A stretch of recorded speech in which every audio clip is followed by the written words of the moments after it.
Pense fora da caixa, seu filho de Lutero. E aí, inimigos da Santa Igreja? Há quanto tempo, né? Como é que vocês estão? Ó, essa é uma série de vídeos que eu vou fazer, né? Eu sei, eu tô em débito com vocês em relação a algumas outras coisas que eu pretendo fazer, mas eu precisava dar o pontapé inicial a respeito dessa série de vídeos que eu pretendo fazer, certo? E eu vou começar justamente com os 2 livros dos Macabeus, certo?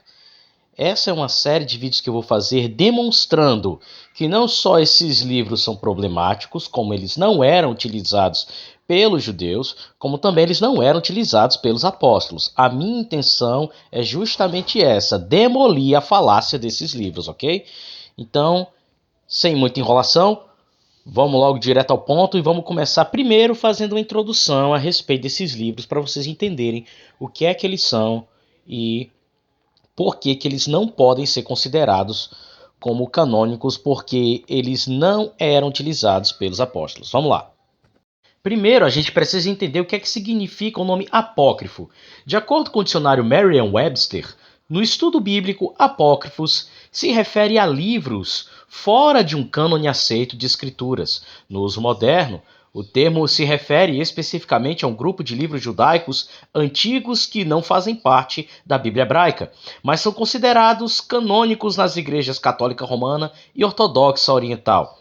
As igrejas protestantes seguem a tradição judaica ao considerar esses livros não canônicos. Ambos, apócrifo quanto apócrifos, vêm, via latim, da palavra grega apocrypten, que significa esconder de, manter escondido de, que por sua vez vem de crypten, ocultar, esconder.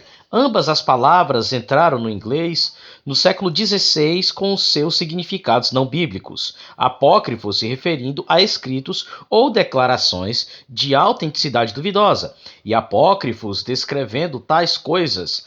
Apócrifo é agora a palavra mais comum. Na maioria das vezes, descreve um conto frequentemente repetido que quase certamente não é verdade. Então, como vocês podem ver, a palavra vem de oculto, escondido, não público, não é? Então, esse termo ele passou a ser comumente utilizado para definir livros que estão fora das escrituras consideradas canônicas, inspiradas por Deus, após principalmente a questão do período da Contra-Reforma. Embora, se você viu o meu vídeo anterior falando sobre a acusação de Lutero ter tirado livros da Bíblia, que vai ter continuação, vocês verão que havia sim pessoas que chamavam livros que consideravam fora do cânon da Bíblia de apócrifos, como Jerônimo e Cirilo de Jerusalém. Então, nós vemos que o uso dessa palavra é bem antigo quanto no que tange à ideia de livros fora da Escritura Sagrada que não eram aceitos, embora alguns considerassem os apócrifos piedosos para leitura e edificação dos fiéis, mas não para confirmação de doutrina, e isso eu usei a própria Enciclopédia Católica para confirmar. Agora, dito isso, vamos entender primeiro o que dizem os estudiosos a respeito dos livros apócrifos e a presença deles no Novo Testamento, certo? É preciso você ter essa consciência em mente quando você for assistir esse vídeo e todos os vídeos que eu vou fazer desmascarando a ideia dos católicos quando eles dizem que os apócrifos são inspirados, certo? Vamos começar citando logo de cara o Dr. D. Douglas Young, certo? Quando ele vai tratar sobre a literatura apócrifa. Vamos começar dizendo a opinião desse estudioso. Nas páginas 175 e 176 ele diz: o Novo Testamento cita os apócrifos? A resposta é um categórico não.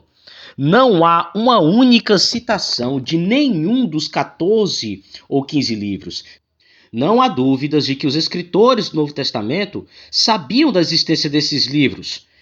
Entretanto, em nenhuma só instância é um deles citado, nem como escritura inspirada, ou como autoridade, ou de qualquer outra forma. Nenhum único caso deles é citado em alguma forma ou por qualquer propósito. O professor C.C. Torrey, o qual, em seu A Literatura Apócrifa, lista um grande número de alegadas citações apócrifas ou alusões, é forçado a admitir, a respeito do Novo Testamento, que, em geral, as escrituras apócrifas foram deixadas despercebidas.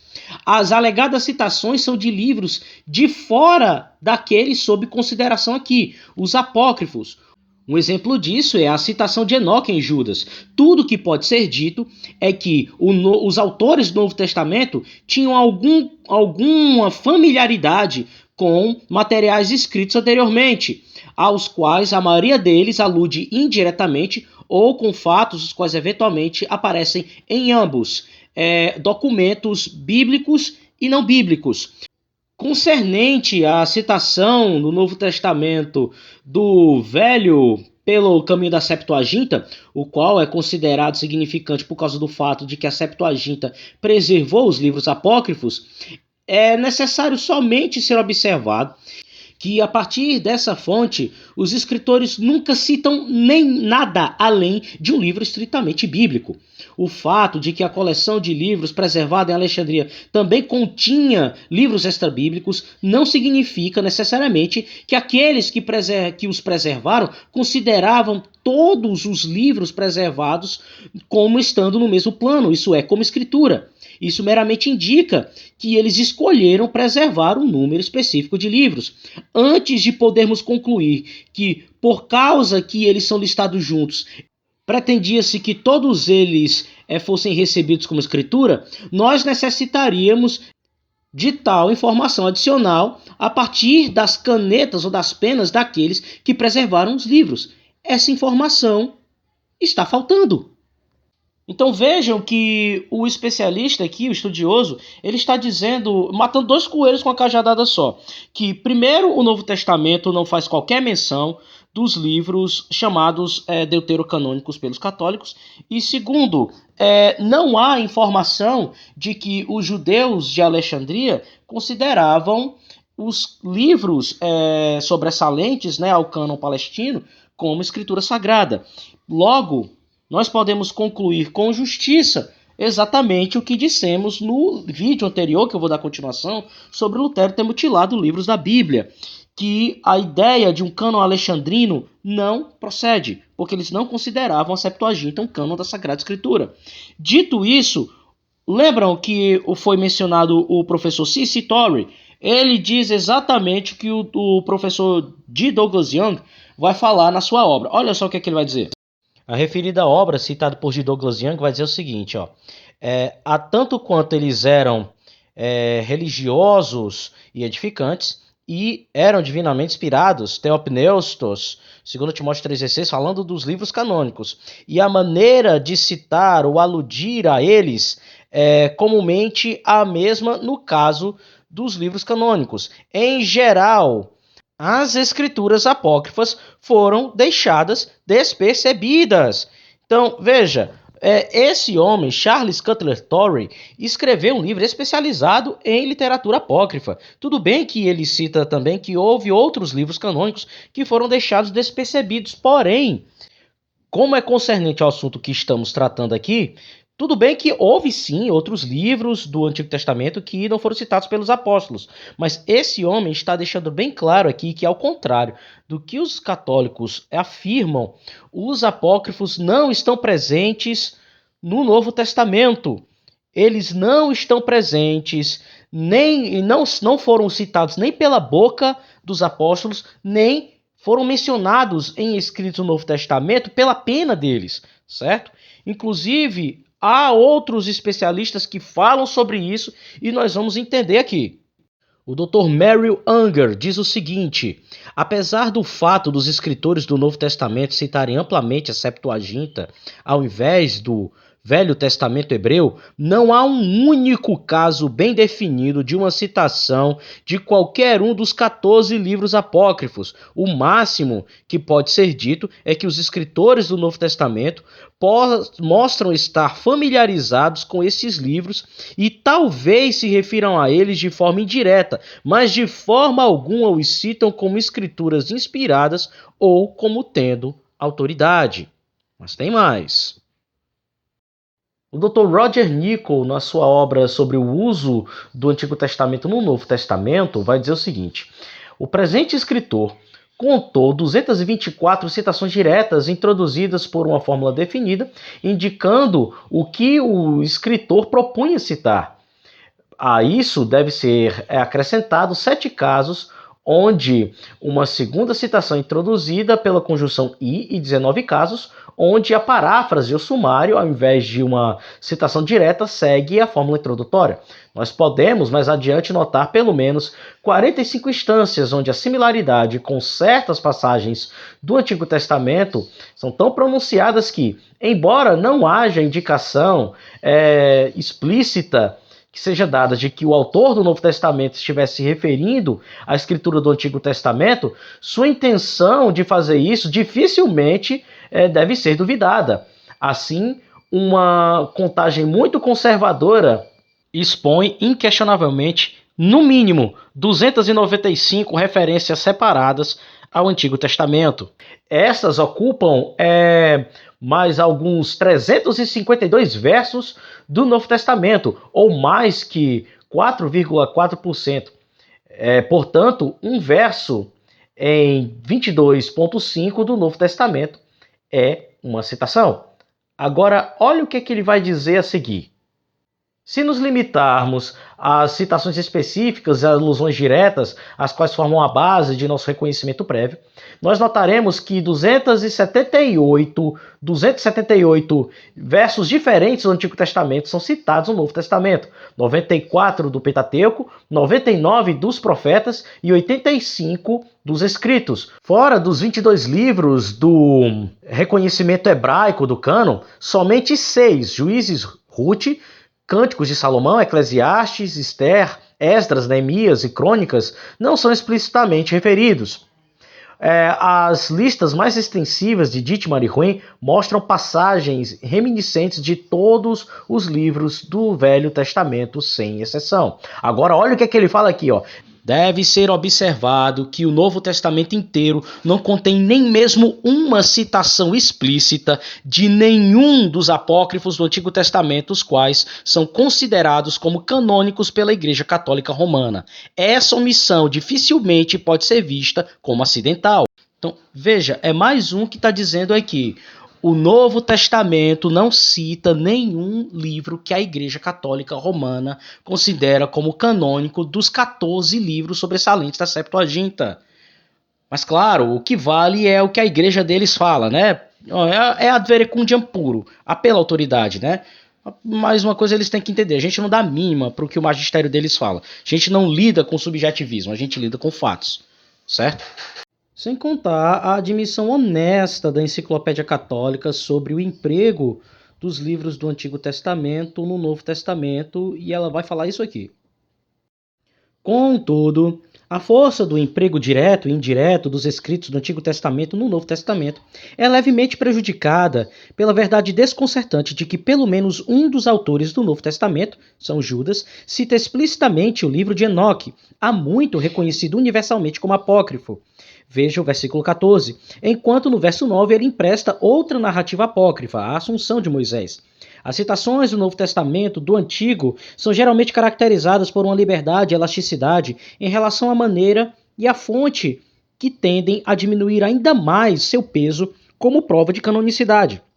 Mas no que diz respeito à grande maioria dos hagiógrafos palestinos, Pentateuco e Profetas, seja qual for a falta de conclusividade que possa haver no Novo Testamento, as evidências de sua posição canônica são abundantemente suplementadas apenas de fontes judaicas, na série de testemunhas, começando com a Mishnah e passando por José e Filo, a tradução dos livros acima para os gregos helenistas. Então, a própria Enciclopédia Católica assume que a canonicidade dos apócrifos é comprometida por conta da ausência de citações no Novo Testamento, enquanto há um autor do Novo Testamento, no caso Judas, que cita livros conclusivamente apócrifos, reconhecidamente apócrifos, como o livro de Enoque, a Assunção de Moisés, enquanto os apócrifos, que eu vou chamar apócrifos porque é o que são, não são citados.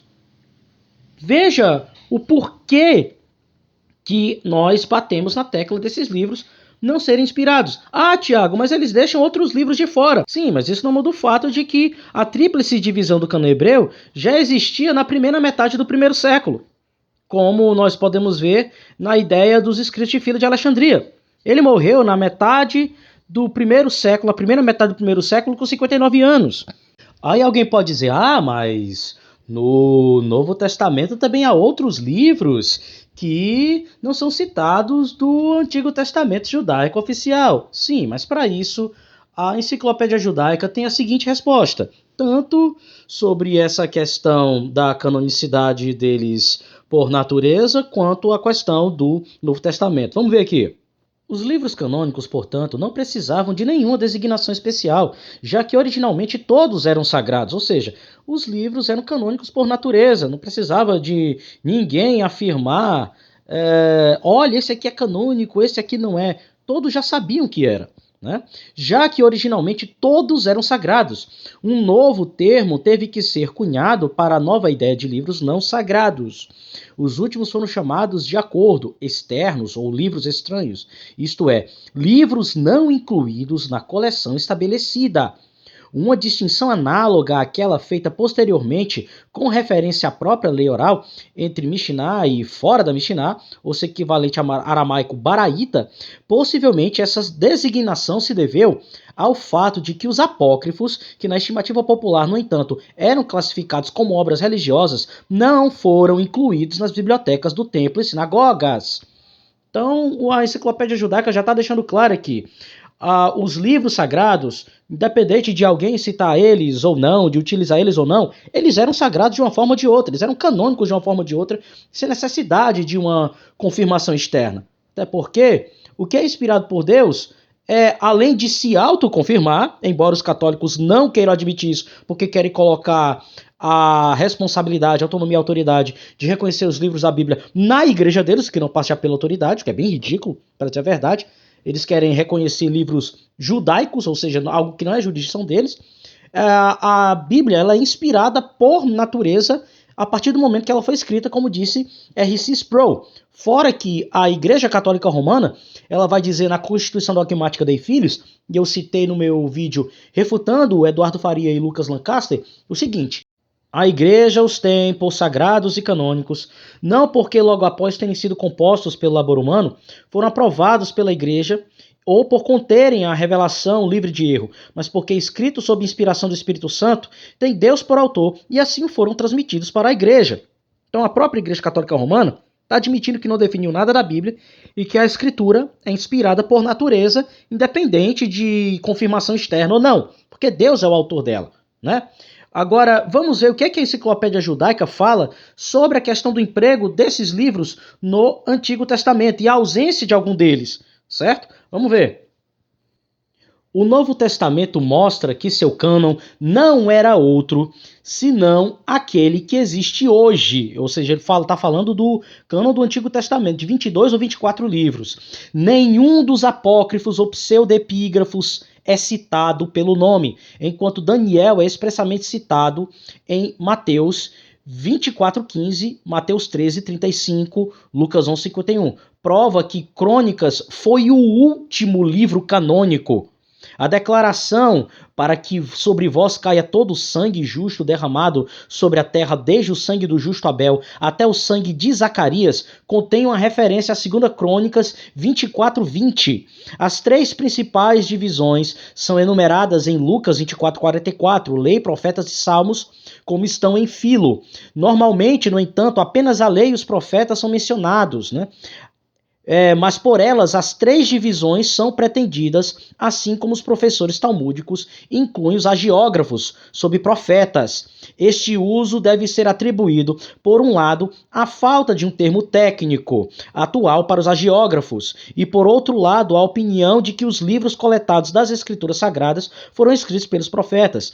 Em vista desses fatos, o silêncio dos escritores do Novo Testamento a respeito de Cânticos, Eclesiastes, Esther e Esdras não tem relação com a questão de se esses escritos foram ou não incluídos no cânon.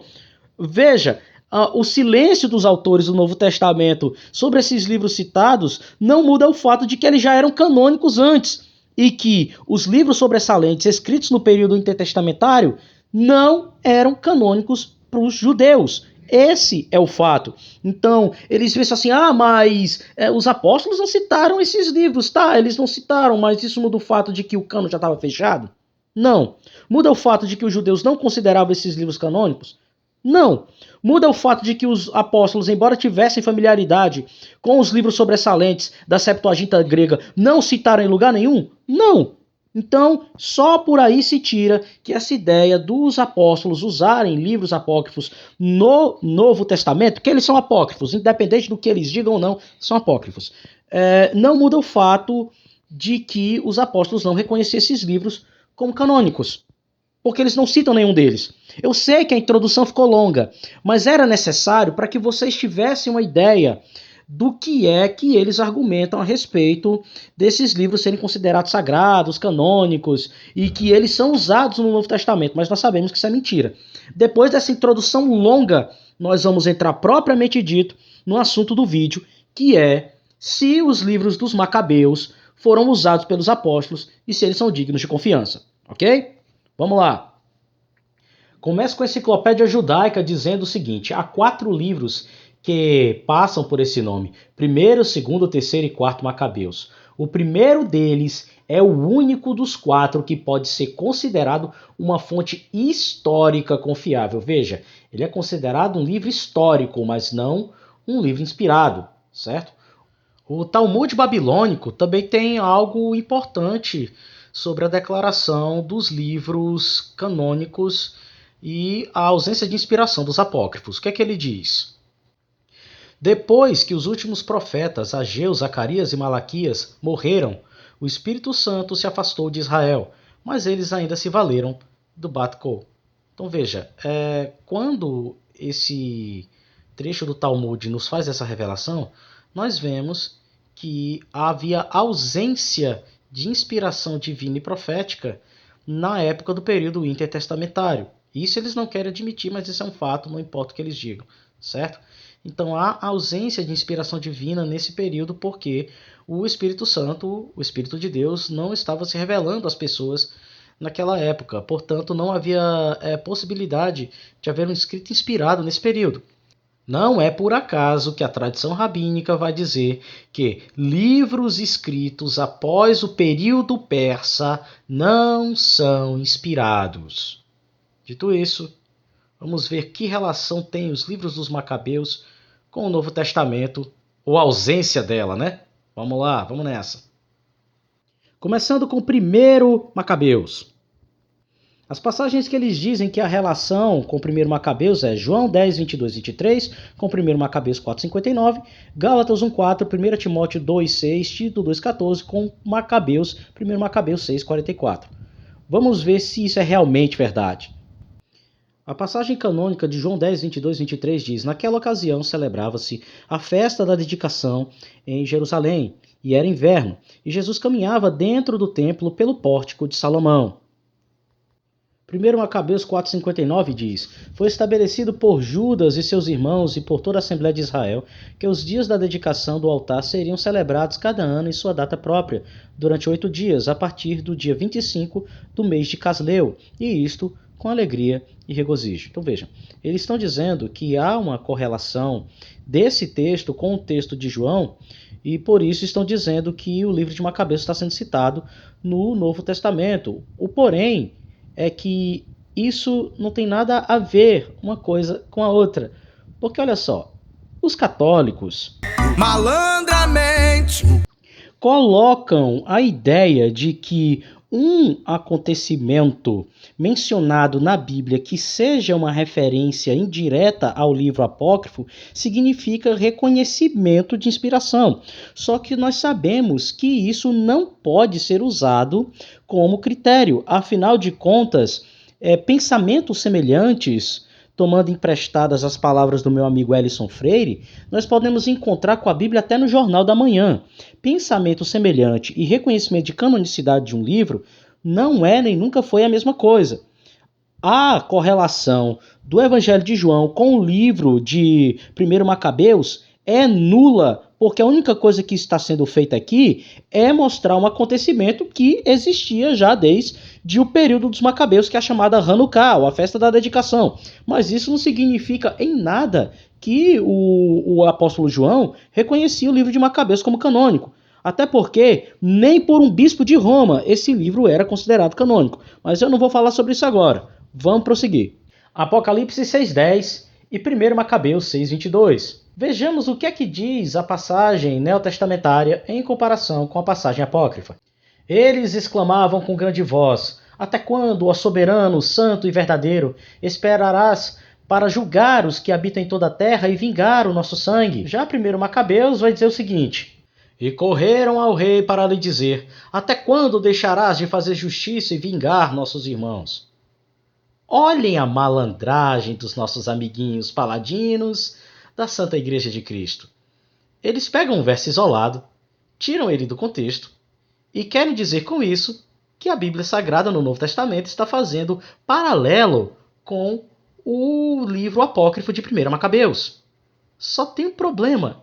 Quando a gente traz o contexto, não tem nada a ver com o que eles estão querendo dizer. Vamos ver o que é que diz realmente a palavra de Deus e o que diz o livro apócrifo. Vamos lá. O livro do Apocalipse, no seu contexto, diz: quando ele abriu o quinto selo, contemplei, debaixo do altar, as almas daqueles que haviam sido mortos por causa da palavra de Deus e do testemunho que proclamaram. Eles exclamaram com grande voz: até quando, ó soberano, santo e verdadeiro, esperarás para julgar os que habitam na terra e vingar o nosso sangue? Então, para cada um lhes foi entregue uma vestidura branca e foi-lhes orientado que aguardassem ainda um pouco mais, até que se completasse o número dos seus irmãos que, como eles, foram servos e que, da mesma forma, também deveriam ser mortos. Agora vamos trazer o livro apócrifo no seu contexto e vamos ver a mágica acontecer. Enquanto percorria as províncias superiores sob o rei Antíoco, que na Pérsia, em Elemaida, havia uma cidade famosa por suas riquezas, sua prata e ouro. Seu templo, extremamente rico, possuía véus de ouro, escudos, couraças e armas, abandonados ali por Alexandre, filho de Filipe, rei da Macedônia, que foi o primeiro a reinar sobre a Grécia. Dirigiu-se ele para essa cidade com a finalidade de tomá-la e pilhá-la, mas foi em vão, porque os habitantes haviam sido prevenidos. Eles se aprontaram para lhe resistir e teve que voltar de lá para alcançar Babilônia com grande humilhação. E eis que, na Pérsia, um mensageiro veio dizer-lhe que as tropas enviadas à Judéia tinham sido derrotadas, e que Lísias, a princípio com poderoso exército, havia fugido na presença dos judeus, os quais haviam aumentado ainda suas forças com armas e tropas e se tinham enriquecido com todo o material raptado de seus campos devastados. Eles tinham também destruído a abominação edificada por eles sobre o altar em Jerusalém, e haviam cercado o templo com altas muralhas, como outrora, assim como a cidade de Bet-sur. Ouvindo essas novas, o rei ficou irado e profundamente perturbado. Atirou-se à cama e caiu doente de tristeza, porque os acontecimentos não tinham correspondido à sua expectativa. Passou assim muitos dias, porque a sua mágoa se renovava sem cessar e pensava na morte. Mandou chamar todos os seus amigos e lhes disse: o sono fugiu dos meus olhos e meu coração desfalece de tristeza. Eu repito para mim mesmo: em que aflição eu fui cair e que desolação fui eu reduzido até o presente. Eu que era bom e querido no tempo de meu poder, mas agora eu me lembro dos males que causei em Jerusalém, de todos os objetos de ouro e de prata que saqueei e de todos os habitantes da Judéia que exterminei sem motivo. Reconheço que foi por causa disso que todos esses males me fulminaram, e agora morro de tristeza numa terra estrangeira. E chamou Filipe, um de seus amigos, e constituiu regente de todo o seu reino. Entregou-lhe seu diadema, seu manto e seu anel, com a responsabilidade de guiar seu filho Antíoco e de educá-lo para sua realeza. O rei Antíoco morreu ali no ano 149. Por sua vez, soube Lísias que o rei havia morrido e elevou ao trono seu filho Antíoco, que ele havia educado desde a infância, e a quem ele dera o nome de Eupator. Nesse ínterim, os ocupantes da cidadela importunavam os judeus que se dirigiam ao templo, procuravam constantemente causar-lhes dano para apoiar os gentios. Judas resolveu arrancar-lhes das mãos a cidadela e convocou todo o povo para sitiá-los. Reuniram-se, portanto, para começar o cerco no ano 150 e construíram construíram balistas e máquinas, mas alguns dos sitiados aos quais se juntaram alguns israelitas perversos fugiram e correram ao rei para lhe dizer: até quando deixarás de fazer justiça e vingar nossos irmãos? Julgamos bom servir a teu pai, obedecer suas ordens e seguir suas leis. E os filhos de nosso povo se afastaram de nós como dos estrangeiros. Eles cercam a cidadela, mal capturam dos nossos, matam-no e pilham os nossos bens. E não é somente sobre nós que eles estendem a mão, mas ainda contra os povos vizinhos. Eis que hoje eles se empossaram da cidadela para serem senhores do templo e da cidade e fortificaram Bet-sur. Se tu não os prevenires, farão ainda piores males, e tu não poderás mais detê-los. A estas palavras, o rei se encolerizou e convocou todos os seus amigos, os generais de seus exércitos e os chefes de sua cavalaria. 1 Macabeus 6, do 1 ao 28. Então, olhem a safadeza, a malandragem desses caras. Eles pegam esse verso e tentam fazer uma conexão com o Apocalipse. Primeiro, Apocalipse é um livro escatológico, certo? E o contexto dele está falando das almas que estavam debaixo do altar e estavam clamando a Deus por vingança do sangue dos seus algozes. Já nesse caso, é um contexto de guerra, num livro histórico, certo? Onde os homens estão apelando ao rei para que ele vá e reúna seus exércitos e tome algum tipo de providência. E isso não tem nada a ver com o livro do Apocalipse, não tem nada a ver com o Novo Testamento. Esses caras estão mentindo. Vamos para a próxima referência. Vamos lá, 2 Macabeus. A clássica que eles dizem, Hebreus 11:35 e 2 Macabeus 7:13 e 14. Vamos ver se realmente essa passagem da Bíblia Sagrada tem conexão com 2 Macabeus. E algumas mulheres receberam por meio da ressurreição seus mortos de volta à vida. Uns foram martirizados e não negociaram seu livramento, a fim de poderem conquistar uma ressurreição ainda mais excelente. Agora vamos ver o que é que diz a passagem do livro apócrifo. Tendo morrido também este, começara a torturar da mesma forma o quarto. Estando para morrer, ele falou: é melhor para nós, entregues à morte pelos homens, esperar da parte de Deus que seremos ressuscitados por ele. Para ti, porém, ó rei, não haverá ressurreição para a vida. E com isso eles estão dizendo que Hebreus está citando 2 Macabeus. Porém, quando eu vou olhar os comentários dos estudiosos sobre isso, eu chego a uma conclusão totalmente diferente. Por exemplo, o comentário do Dr. Benson sobre essa passagem vai dizer o seguinte: assim, daqueles que realizaram grandes coisas, o apóstolo se eleva mais alto, até mesmo para aqueles que mostraram o poder da fé pelo sofrimento, não aceitando a libertação, quando foi oferecida a eles em termos pecaminosos, nem mesmo riquezas e preferências adicionadas à proposta, para que pudessem obter uma ressurreição melhor, uma ressurreição para uma vida melhor do que aquela que eles estavam para perder, e uma recompensa maior do que poderiam ter recebido se não tivessem suportado essas aflições, vendo que quanto maiores seus sofrimentos, maior seria sua felicidade e glória no futuro. E outros, na mesma causa gloriosa, tiveram provas de zombarias cruéis, como Sansão diante de Dagon, quando os filisteus arrancaram seus olhos, e sem dúvida centenas de outros cujos nomes e provações não foram registrados, e açoites. Jeremias foi espancado por Pazur e pelos príncipes, mas a flagelação era uma punição tão frequente, tanto sozinha quanto antes de uma execução capital, que é provável que tenha sido infligida a muitas outras pessoas piedosas. Além disso, de laços de prisões, José foi lançado em uma prisão, Jeremias foi baixado para uma masmorra cheia de lama, e Micaías foi preso por Acabe. Então veja, o Dr. Benson não faz qualquer menção a 1 Macabeus aqui, a 2 Macabeus, aliás. Então, só por aí você tira que não é necessário que haja relação com o livro apócrifo para que nós saibamos que houveram pessoas que sofreram por sua fé. Mas vamos partir do pressuposto que, digamos que o autor aos Hebreus tenha feito referências aos apócrifos do Antigo Testamento, tenha feito referência a 2 Macabeus. O comentarista cristão James Swan, sobre essa alegação dos apologistas católicos romanos, tem algo a dizer sobre essa questão. O apologista cristão James Swan vai dizer o seguinte: parece altamente provável que o escritor de Hebreus tenha aludido aos apócrifos no capítulo 11. Os paralelos que os apologistas católicos sugerem, particularmente no versículo 35 de 2 Macabeus, parecem prováveis. Outros foram torturados, não aceitando sua libertação e, para que pudessem obter uma ressurreição melhor, parecem ser os pontos de contato mais próximos com 2 Macabeus. Como observado acima, outros pontos vagos de contato poderiam ser inferidos, mas não com o mesmo nível de certeza dessas três declarações. Dentro da arena da retórica e da polêmica, o estudo da acima demonstra que os exegetas protestantes não discordam da possibilidade de alusões apócrifas em Hebreus 11. Assim, os protestantes não estão escondendo o fato de que, segundo Macabeus, pode ser o que o escritor de Hebreus tem em mente. O escritor aos Hebreus, portanto, considerou implicitamente os apócrifos como escritura inspirada por Deus e os citou como tal em Hebreus 11? E isso não necessariamente segue. Outros livros não bíblicos são citados nas escrituras, mas não são tratados como escritura.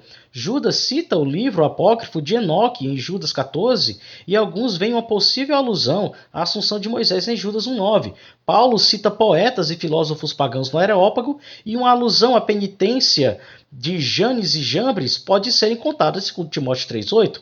Mesmo em Hebreus, o escritor pode estar aludindo a relatos espúrios sobre Jeremias e Isaías em 11:37. Sentindo o peso de tal crítica, o apologista católico Gary Michuta afirma: a referência ao livro não canônico, a Ascensão de Isaías, em Hebreus 11:37, não nega pelas escrituras, mas que usa apenas figuras bíblicas para ilustrar a fé sobrenatural. Isso fica claro no contexto anterior. A referência àqueles que foram cerrados em dois é uma expansão da figura bíblica do profeta Isaías. Pode-se encontrar inúmeras expansões de figuras bíblicas no Novo Testamento a partir de fontes apócrifas, mas nenhum introduz novos personagens bíblicos. Michuta, página 41, né? Tal explicação satisfaz? Não, pois é uma invenção da apologética católica para contornar uma falha óbvia na argumentação. Em que base alguém decide que a expansão é um método permitido no uso de material não bíblico para os escritores inspirados? É uma distinção criada. Não há nada nas declarações dogmáticas de Roma observando isso como um método aceito de interpretação bíblica.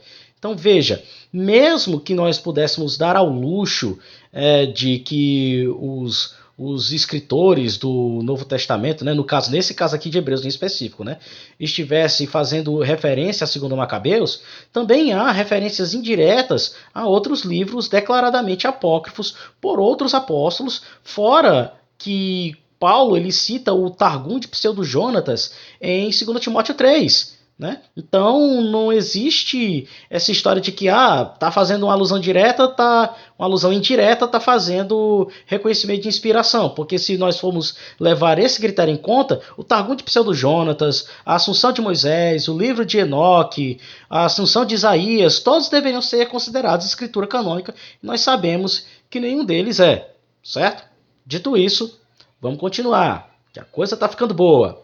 Atos 2:1 e 1 Coríntios 16:8, 1 Macabeus 12:31. Vamos ver se realmente essas passagens têm alguma ligação entre si. Comecemos pelas passagens do Novo Testamento. E, ao completar-se o dia de Pentecoste, estavam todos reunidos num só lugar, Atos 2:1. Entretanto, sois vós mesmos que praticais injustiça e cometeis fraude, e tudo isso contra seus próprios irmãos, 1 Coríntios 6:1. Agora vamos ver o que é que diz o livro apócrifo de 1 Macabeus. Por isso Judas e os seus agradeceram, e eles os exortaram que continuassem a mostrar-se benignos, também no futuro, para com seus irmãos. Assim é que chegaram a Jerusalém, estando já próxima a festa das semanas. 1 Macabeus 12:31. Olha, falando sério, o que é que tem a ver essa passagem com as passagens de 1 Coríntios e Atos 2? Não tem o menor cabimento isso aqui, porque uma está falando, certo? Atos 2 está dizendo que os apóstolos estavam reunidos no cenáculo, todos no mesmo lugar, aguardando a descida do Espírito Santo, e o apóstolo Paulo ele está fazendo uma exortação aos coríntios sobre a questão de praticar obras de justiça. Essa passagem de 1 Macabeus não tem nada a ver com as duas passagens mencionadas aqui, porque a festa do Pentecostes já era celebrada muito antes do período dos Macabeus. Isso foi instituído lá no Êxodo, para vocês terem uma ideia.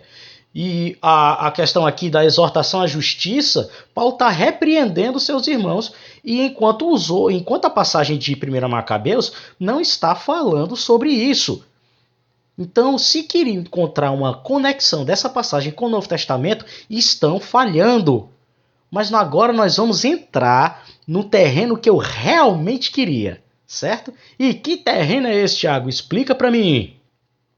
E finalmente chegamos nelas, as discrepâncias. Vou começar citando Agostinho, o bispo que mais está familiarizado com os apócrifos que eles chamam de deuterocanônicos, certo? Vejamos o que é que ele diz a respeito dos livros dos Macabeus. E alguém vai se perguntar, onde é que está a discrepância? Não se preocupem, eu vou chegar lá. Vamos começar citando Agostinho aqui. Assim diz o bispo de Hipona. A partir desse período, quando o templo foi reconstruído até a época de Aristóbulo, os judeus não tinham reis, mas príncipes, e a contagem de suas datas é encontrada não nas sagradas escrituras, que são chamadas de canônicas, mas em outras, entre as quais estão também os livros dos Macabeus. Esses livros são mantidos como canônicos não pelos judeus, mas pela igreja por conta dos sofrimentos extremos e maravilhosos de certos mártires que, antes que Cristo viesse na carne, contenderam pela lei de Deus até a morte, suportando males mais graves e terríveis. Isso está na Cidade de Deus, 1836. Porém, ele assume que esses livros não eram vistos como canônicos pelos judeus, e sim pela igreja. Porém, nós temos uma controvérsia muito grande aqui. E que controvérsia seria essa, Tiago? Vamos chegar lá. Vocês lembram que eu mencionei um bispo de Roma lá atrás, falando sobre o livro de 1 Macabeus? Sim, esse bispo de Roma é ninguém menos do que o Papa Gregório Magno. E olha só o que é que ele vai falar sobre o livro de 1 Macabeus. Ele, o Papa Gregório Magno, vai dizer o seguinte: em relação a tal particular, não estamos a atuar irregularmente, se dos livros, ainda que não canônicos, no entanto outorgados para a edificação da igreja, extraímos testemunho. Assim, Eleazar, na batalha, feriu e derribou o elefante, mas caiu debaixo da própria besta que tinha matado. 1 Macabeus 6,46. Então, Gregório Magno está chamando o livro de 1 Macabeus de não canônico. Nessa hora, o Roma Locuta Causa Finita não serve, afinal de contas, né, eles só usam dos pais da igreja aquilo que é conveniente para eles. E falando naquela declaração sem pé nem cabeça de Agostinho sobre a questão dos mártires, o Dr. Norman Geisler, dissertando sobre a descredibilidade dos apócrifos, diz: o próprio Agostinho reconheceu que os judeus não aceitaram esses livros como parte do cânon. Sobre os livros dos Macabeus, Agostinho disse, tidos por canônicos pela igreja e por apócrifos por judeus. A igreja assim pensa por causa dos terríveis e admiráveis sofrimentos desses mártires. Nesse caso, o livro dos mártires de Foxe deveria estar no cânon. Agostinho era incoerente, já que rejeitou livros que não foram escritos por profetas, mas aceitou um livro que parece negar ser profético. 1 Macabeus 9,27, nós vamos ler essa passagem, não se preocupem. A aceitação errada dos apócrifos por Agostinho parece estar ligada à sua crença na inspiração da Septuaginta, cujos manuscritos gregos mais recentes os continham. Mais tarde, Agostinho reconheceu a superioridade do texto hebraico de Jerônimo comparado ao texto grego da Septuaginta. Isso deveria ter o levado a aceitar a superioridade do cânon hebraico de Jerônimo também. Jerônimo rejeitava completamente os apócrifos. Então veja, olha o que está a discrepância. Agostinho ele vai dizer que esses livros são aceitos não pelos judeus, mas pela igreja. Mas Gregório Magno diz que esses livros não são canônicos. Fora que a posição de Agostinho para defender esses livros como canônicos é completamente sem sentido, sabe?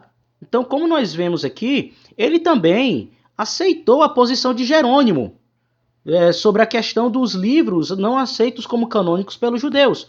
O próprio Agostinho, que era o pai da igreja que consideramos mais familiarizado com os chamados deuterocanônicos pelos católicos romanos. Mas vamos prosseguir.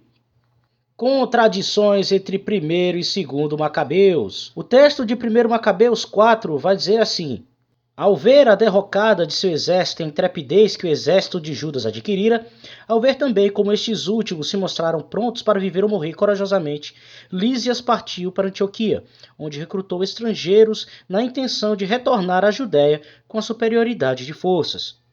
Porém, o texto de 2º Macabeus vai dizer assim, ó: Quando Macabeu e os seus souberam que Lísias sitiava as fortalezas, suplicaram ao Senhor com gemidos e lágrimas, junto com a população, que enviasse a Israel um bom anjo para salvá-lo. Avançaram em ordem de batalha, tendo um aliado vindo do céu, porque o Senhor se compadecera deles. Precipitando-se como leões sobre as hostes contrárias, prostraram-lhes 11.000 infantes e 1.700 cavaleiros, e puseram em debandada o exército dos inimigos. Em sua maioria conseguiram estes salvar-se, mas feridos e desarmados. E o próprio Lísias, para se salvar, apelou vergonhosamente para a fuga. Mas à frente diz: mas Lísias, a quem não faltava o bom senso, refletiu sobre a derrota que acabara de sofrer e, compreendendo que os hebreus eram invencíveis porque o Deus poderoso era aliado deles, enviou-lhes mensageiros com propostas de reconciliação baseadas em condições justas, prometendo que persuadiria o rei a tornar-se amigo deles. Alguém pode estar se perguntando: tá, Tiago, onde é que está a discrepância? Muito simples, pequeno gafanhoto. Vejam, no lugar de voltar para lutar, Lísias voltou para fazer paz com os judeus. A contradição é tão flagrante que a própria Bíblia de Jerusalém, na nota de rodapé comentando sobre essa passagem, vai dizer isso aqui, ó. O autor parece ignorar as tentativas que seguiram a esse choque decisivo entre Judas e o importante exército de Lísias. Veja que ele está dizendo que o autor de 2 Macabeus é ignorante dos relatos do primeiro livro. Ou seja, no lugar de haver uma ligação, uma ponte entre eles que confirmasse os relatos deles, na verdade o que nós vemos é uma discrepância terrível. Mas as discrepâncias não param por aí, inimigos da Santa Igreja. Ainda tem discrepância desse livro inspirado por Deus, entre mil pares de aspas. Olha só o que nós temos mais aqui. Sobre a chamada Batalha de Gazara, 1 Macabeus 13:43 diz: nessa época, Simão marchou contra Gazara e cercou-a com suas tropas e construiu uma torre móvel, levou-a para perto da cidade, atacou uma das torres e apoderou-se dela. Agora olha o que é que diz 2 Macabeus. Quanto a Timóteo, conseguiu refugiar-se na fortaleza chamada Gazara, muito bem fortificada, cujo comandante era Quéreas. Os homens do Macabeu, porém, sitiaram a praça forte durante 4 dias, cheios de entusiasmo. 2 Macabeus 10, 32, 33. Tá, Tiago, mas onde é que está a discrepância aqui? Simples. 1 Macabeus está falando que quem conquistou Gazara foi Simão. 2 Macabeus está dizendo que quem conquistou Gazara foi Judas. E isso não é nem eu que falo. Olha o que diz a nota de rodapé da Bíblia de Jerusalém, ó. 2 Macabeus inclui no ciclo desse herói Judas a famosa tomada de Gazara. Entretanto, o autor de 1 Macabeus atribuirá com justiça a seu irmão Simão. E não é só isso, não. O famoso comentário bíblico São Jerônimo tem outra coisa para falar sobre essa discrepância textual aqui. Olha que coisa curiosa. Porque Simão tomou Gazara e não Judas. É melhor corrigir o texto. Olha só, gente, a escritura inspirada por Deus precisando de correção. Vejam só que coisa linda, que coisa maravilhosa. Mas não, esses livros são inspirados por Deus, são canônicos e altamente confiáveis. Mas não terminou, tem mais. Antíoco Epifânio e suas 3 mortes. Sim, meus amigos, Antíoco Epifânio é mostrado morrendo de 3 formas diferentes, tanto em 1 como em 2 Macabeus. 1 Macabeus mostra uma morte, e o 2 Macabeus mostra 2 mortes diferentes de Antíoco Epifânio. Vamos entender primeiro qual é a primeira e nós vamos mostrar a discrepância dos 2 livros mais uma vez. A já lida passagem de 1 Macabeus 6, já anteriormente, mas entrecortada, diz: vieram anunciar-lhe na Pérsia a derrota das tropas enviadas à terra de Judá. Ao ouvir tais palavras, o rei, Antíoco, entre parênteses, atônito e transtornado, deixou-se cair sem forças no seu leito. Adoeceu de tristeza, por lhe não terem sucedido as coisas conforme o seu desejo. Morreu nesse lugar o rei Antíoco no ano 149. Agora, olha só as 2 mortes diferentes que atribuem a Antíoco Epifânio, em 2 Macabeus. Já 2 Macabeus 1, 14 a 17 diz: efetivamente, sob pretexto de desposar a deusa, Antíoco, acompanhado de seus amigos, foi a esse lugar com a intenção de receber-lhe as vultuosas riquezas, a título de dote. Os sacerdotes do Naneon expuseram-nas, e o rei penetrou com algumas pessoas no seu séquito no recinto do templo. Mas assim que Antíoco entrou, eles fecharam o santuário, abriram a porta dissimulada no forro do teto e fulminaram o chefe, atirando-lhes pedras. Cortaram aos intrusos os membros e a cabeça e lançaram-nos aos que estavam fora. Essa é a segunda morte. E a terceira morte é em 2 Macabeus 9, do 1 a 5 e 28. Aconteceu que, por esse tempo, voltava Antíoco das regiões da Pérsia, desarvorado e sucumbido. Invadira, com efeito, a cidade de Persépolis, com a intenção de saquear o templo e oprimir a cidade. Diante disso, a população se sublevara e recorrer às armas. E sucedeu que Antíoco, posto em fuga pelos habitantes, viu-se forçado a bater em retirada. Perto de Ecbátana, soube o que sucedera a Nicanor e agente de Timóteo. Acometido de violenta cólera, ocorreu-lhe a ideia de fazer os judeus pagarem a afronta a ele infligida pelos que o haviam posto em fuga. Ordenou, pois, ao cocheiro que tocasse o carro sem parar, a fim de apressar o fim da viagem, enquanto já lhe pairava sobre a cabeça a sentença do céu. Afirmara ele, com efeito no seu orgulho: farei de Jerusalém a vala como dos judeus, quando lá chegar. O Senhor, porém, que tudo vê, o Deus de Israel, feriu-o de uma chaga incurável e invisível. Mal acabara de proferir essa frase, uma dor nas entranhas, que nada conseguia aliviar, e violentíssimas cólicas o acometeram. Coube assim a esse homem sanguinário e blasfemo, após ter sofrido dores tão horríveis quanto as que infligir a outros a sorte lamentável, entre todas, de perder a vida em terra. Vejam só, eu fico me perguntando como é que eles consideram isso um livro inspirado por Deus, com um homem que morre de 3 formas diferentes, né? Mas tudo bem, vamos fazer de conta que isso aqui é inspirado por Deus. Vamos continuar. Um outro motivo pelo qual esses livros não são inspirados por Deus e nem aceitos pelos próprios judeus. Vamos lá. A ausência de inspiração profética.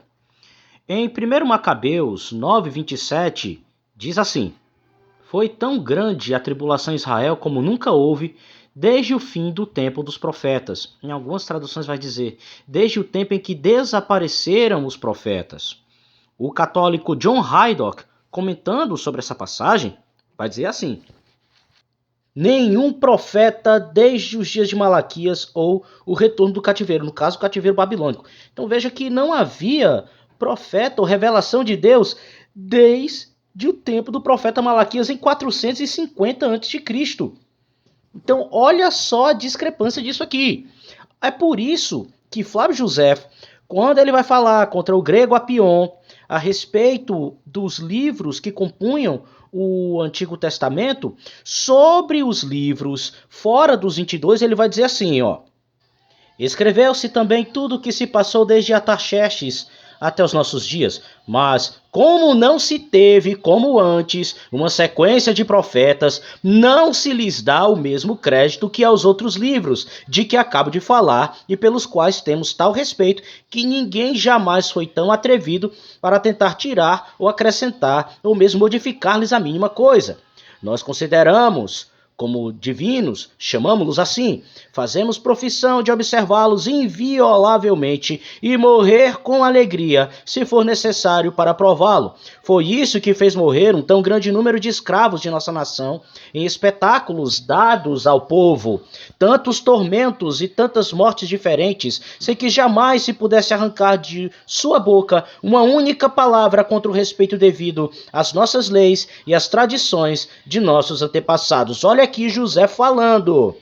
Ele está falando que houveram livros que foram escritos após o período persa, mas em comparação aos 22 livros, que são os mesmos 39 da nossa Bíblia, eles não recebem o devido crédito. Por quê? Porque eles não são considerados inspirados. Foi citado lá atrás que a tradição rabínica diz que livros escritos após o período persa não são inspirados. Por aí você tira o quão falha é a percepção desse pessoal em querer mexer, primeiro, em uma jurisdição que não é deles, ou seja, querer mexer no Antigo Testamento quando não é competência da Igreja Católica Romana mexer em livros que não são da autoria deles, que não tem nada a ver com eles, que não foram eles que escreveram, que não foi Deus que se revelou para eles, mas aos judeus, e ainda por cima eles querem dizer que esse livro é inspirado quando não é. O próprio porta-voz do seu povo, Flávio Joséfo, não considera esse livro inspirado, esses livros inspirados. Mas eles se acham no direito de dizer algo que nem os judeus disseram. Mas vamos continuar. Sacrifício pelos mortos. Sim, meus amigos, eles querem fundamentar a doutrina do purgatório deles justamente nessa passagem aqui de 2 Macabeus. Mas considerando que um ótimo dom da graça de Deus está reservado para os que adormecem piedosamente na morte, era santo e piedoso o seu modo de pensar. Eis porque mandou fazer o sacrifício expiatório pelos falecidos, a fim de que fossem absolvidos do seu pecado. Porém, isso aqui não está prescrito em lugar nenhum da lei mosaica. Você não vê nenhum momento Moisés dizendo que é para se oferecer sacrifício por quem já partiu. Isso não encontra precedente na Torá e em nenhum lugar do Antigo Testamento canônico, certo? A única coisa que eles usam é esse verso para fundamentar a doutrina do purgatório. Mas o engraçado é que até o purgatório de algumas seitas judaicas é diferente do purgatório deles, porque segundo alguns judeus, a Guerrinon fica no céu. Só que o purgatório católico é totalmente diferente disso, sem contar que é fundamentado na filosofia grega pagã. No entanto, para que a gente não perca o fio da meada, a Bíblia vai falar, o Antigo Testamento, vai falar sobre os tipos de sacrifício que são esses. 1. Consagração. Holocausto, bezerro, carneiro ou ave sem defeito. O animal era escolhido de acordo com a situação econômica do ofertante. Oferta de manjares, grãos, flor de farinha, incenso, pão cozido, sem fermento, sal. Proibidos o fermento e o mel eram relacionados à comunhão e ações de graça. 2. Comunhão. Sacrifícios pacíficos, qualquer animal do gado sem defeito e pães, tortas, obreias, etc. 3. Expiação pelo pecado, novilho, bode, cabra, ovelha, 2 rolas ou 2 pombinhos, a 10ª parte de um éfa de flor de farinha, dependia da situação econômica do ofertante, tinha o objetivo de restabelecer a comunhão do ofertante com Deus, que um dia foi rompida devido à transgressão do mesmo, matando o animal e, mediante o ritual, transferir a culpa pelo pecado do ofertante para o sangue. 3.2. Pela culpa, carneiro sem defeito, em lugar do sacrifício, podia se oferecer dinheiro. O objetivo era expiar os pecados contra Deus ou homens, admitindo compensação. E, por último e não menos importante, 4. A Páscoa. Quando tiverdes entrado na terra que Yahvé vos dará, como ele prometeu, celebrareis este rito. Quando vossos filhos os indagarem, que rito é este? Ensinareis, é o sacrifício de Pessá, a Páscoa ao Senhor, que passou sobre as casas dos filhos de Israel, no Egito, e poupou nossas famílias quando matou todos os primogênitos dos egípcios. Então o povo prostrou-se em adoração a Deus, Yahvé. Êxodo 12, 26, 27. Veja, não existe um versículo no Antigo Testamento canônico que mande oferecer sacrifício pelos mortos. O Macabeu fez isso porque quis, não porque Deus havia mandado. Tanto que você não vê no contexto anterior e posterior dizendo que foi Deus que mandou ele fazer isso. Ele fez isso por iniciativa própria, não porque havia um mandamento prescrito na lei de Moisés para realizar tal coisa. E, para terminar, vocês sabiam que o próprio livro dos Macabeus, ele traz uma relação de livros canônicos que eram vistos pelos judeus na própria época dele? Olha o que aqui diz a Enciclopédia Judaica. No 2º livro dos Macabeus, escrito apenas alguns anos depois do Siraque grego, o seguinte é declarado: as mesmas coisas também foram relatadas nos registros, a saber, as memórias de Neemias, e como ele, fundando uma biblioteca, reuniu os livros sobre os reis, os profetas e os de Davi, e as epístolas dos reis sobre os dons sagrados. E da mesma forma também Judas reuniu todos aqueles livros que haviam sido espalhados por causa da guerra que tivemos.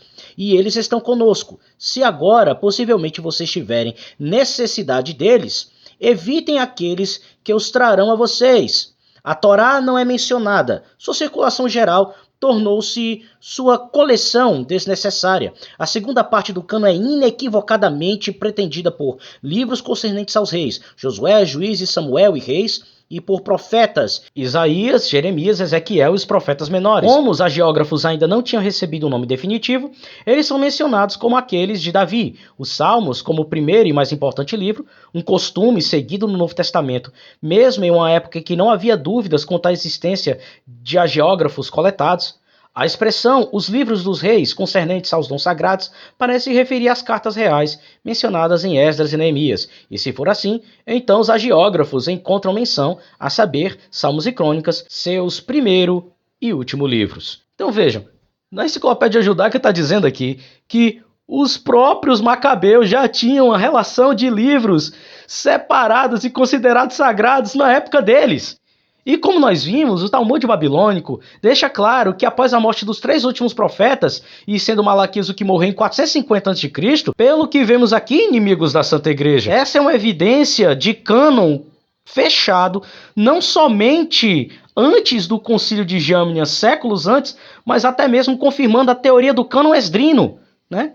Que na época de Esdras, né, após o exílio babilônico, que o povo retorna a Jerusalém, o cânon já estava fechado. Então vejam o terreno frágil em que eles se fundamentam para defender esses livros. O próprio Agostinho de Hipona diz que esses livros não são canônicos para os judeus, mas para a igreja, entre aspas, porque nós teremos mais de 20 nomes, entre eles dos vultos mais importantes da igreja, e eu vou tratar sobre isso em outro assunto, mas não só concernente a esse, porque aqui é para falar sobre o motivo pelo qual esses livros não são inspirados, e que eles excluem parcial ou completamente esses livros das suas listas canônicas, entre eles 2 cardeais, Cardeal Ximenes e Cardeal Caetano, esse último inimigo de Lutero, e falou isso poucos anos antes do Concílio de Trento. Então vejam, esse livro de 1 Macabeus não é considerado canônico pelos judeus apenas como um relato histórico útil. Tanto é que vocês viram que Joséfo ele vai dizer que os livros escritos após o período persa não têm a mesma credibilidade que os livros canônicos oficiais da Bíblia judaica. E para terminar de enterrar de vez essa ideia de que os livros dos Macabeus são inspirados por Deus, essa passagem é clássica e está assim no livro apócrifo, e eis o que ela diz. É a famosa passagem de 2 Macabeus 15:38. A passagem do livro apócrifo diz: se o fiz bem, de maneira conveniente a uma composição escrita, era justamente isso que eu queria. Se vulgarmente de modo medíocre, é isso que me foi possível. Veja, desde quando um autor inspirado vai chamar aquilo que Deus lhe conferiu de medíocre? Esse é um dos vários motivos, fora os que foram elencados aqui, né? Que nos demonstram que esses livros não são inspirados por Deus. Não há outra conclusão a se chegar. Ah, mas a igreja considera canônicos. Problema da igreja deles. Problema de Roma. A gente não é obrigado a aceitar. Mesmo porque, como a própria Enciclopédia Católica vai dizer, a primeira decisão da Igreja Católica Romana sobre esse cânon foi no Concílio de Trento. Mas isso é um detalhe para outros capítulos e outras temáticas, ok? Logo, meus amados e queridos irmãos, só resta a seguinte conclusão. 1º e 2º Macabeus não fazem parte de uma Bíblia cristã que se preze, pelo puro e simples fato de que esses livros não foram escritos num período em que havia inspiração divina, e o que acontece é que esses livros podem sim ser considerados como relatos históricos importantes, embora sejam simplesmente um relato de Jasão de Cirene, certo? Porém, certo, eles não servem como escritura inspirada, por mais que os católicos venham querer dizer que é escritura inspirada, quando não é. Perfeito? Então, inimigos da Santa Igreja, esse foi o vídeo. Espero que vocês tenham gostado, que vocês tenham aprendido mais um pouquinho com esse tagarela aqui. E só quem é herege, filho de Lutero, curta, se inscreva, compartilhe e vamos continuar espalhando a verdade da fé que uma vez foi entregue aos santos. Agradeço a você por ter acompanhado até aqui. Um forte abraço, fiquem com Deus e até a próxima. Valeu! Fui! E paladinos da Santa Igreja, o choro é livre.